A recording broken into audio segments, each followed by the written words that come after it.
You've probably heard this before, right? That Islam is a fatalistic religion, where everything is just God's will, and we're all just puppets on a string. It's a stereotype that's been around forever. But what if I told you that a direct look at its primary text, the Qur'an, reveals the exact opposite? A framework built on profound human responsibility and the power we have to change our own lives. Let's dig in and see what the source actually says. All right, so first things first, let's tackle this fatalism myth head-on. We're going to compare the common idea floating around out there with what the text itself has to say. And wow, when you put them side by side, the difference is just night and day. On one hand, you have the misconception, this passive view where people are powerless, always blaming fate for everything that goes wrong, but the Quranic framework as presented in the source, it's the total opposite. Humans are presented as genuinely responsible and, get this, empowered to change their own circumstances. So, where does all this empowerment come from? Well, the source points us right back to the specific language the Quran uses to define our role here on Earth. It all starts with, basically, humanity's job description. Okay, so the key term here is khalifah. And this is huge. It doesn't mean ruler or owner in the way you might think. The source is really clear on this. A much better translation is steward, deputy, or representative. So think less of some king on a throne and way more like a manager who's been entrusted with a really, really important project. Now, this verse is fascinating. Check this out. When God announces this plan, the angels basically question it. They point out humanity's potential to cause corruption and chaos, and their concern implies something absolutely crucial, that humans have the capacity to choose wrongly. And think about it. If you can choose wrongly, that means you can also choose rightly. That very ability to make a genuine choice is what makes our role as stewards so meaningful. This whole job, this stewardship, is described as the Amanah, or the trust. And get this, according to the text, this enormous responsibility was offered to the heavens, the earth, and the mountains, and they all declined. They said, nope, that's too much for us. But humanity, we accepted it. And here's the kicker. It was an offer, not a command. We willingly took on the job. Okay, now let's get to the core evidence. The stuff that really dismantles this idea of passive fatalism. If we are active stewards who accepted this trust, then there has to be a mechanism for us to actually act.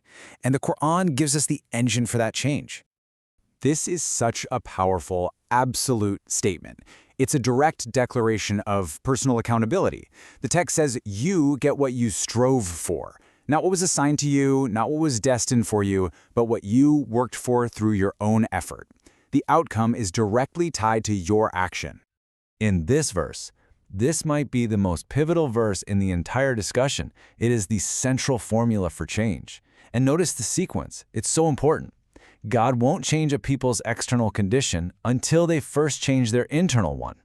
The trigger for any change out there starts in here. Let's just break that down. It's a simple two-step process. Step 1, you change what's inside you. Your mindset, your values, your actions.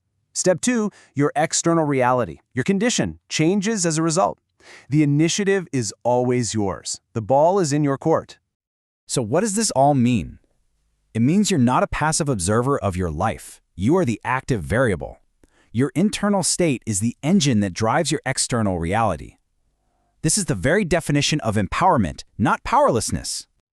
But does this powerful sense of agency mean we have absolute, unlimited control? Not quite. The Quranic framework is more sophisticated than that. It all operates on a really delicate balance between our agency and a deep sense of humility. The source provides a fantastic modern analogy to help us get our heads around this. Think of your free will as a computer program. That program makes real choices, it performs genuine functions, but it runs on an operating system. Let's call that divine will, which provides the hardware and the rules of the game.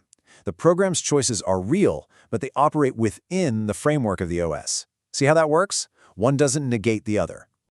And this balance is everything. On one hand, you have maximum agency. You have real choice, you're held accountable, and what you do really matters. But on the other hand, you have appropriate humility.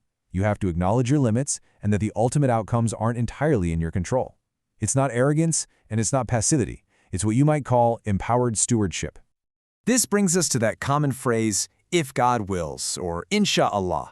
Now, according to the source, this isn't about shrugging your shoulders and just giving up. It's actually a verbal acknowledgement of that balance we were just talking about. It means I am going to act with full intent. I'm going to strive with everything I have, while also humbly acknowledging that I don't control all the variables. So what's the big takeaway from all this?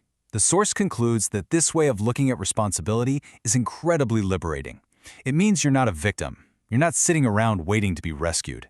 Your worth comes from your striving, from the effort itself, not just the outcome. And most importantly, change is always possible, because the starting point is always within your reach. It's you. And this leaves us with a final question, one that's really personal.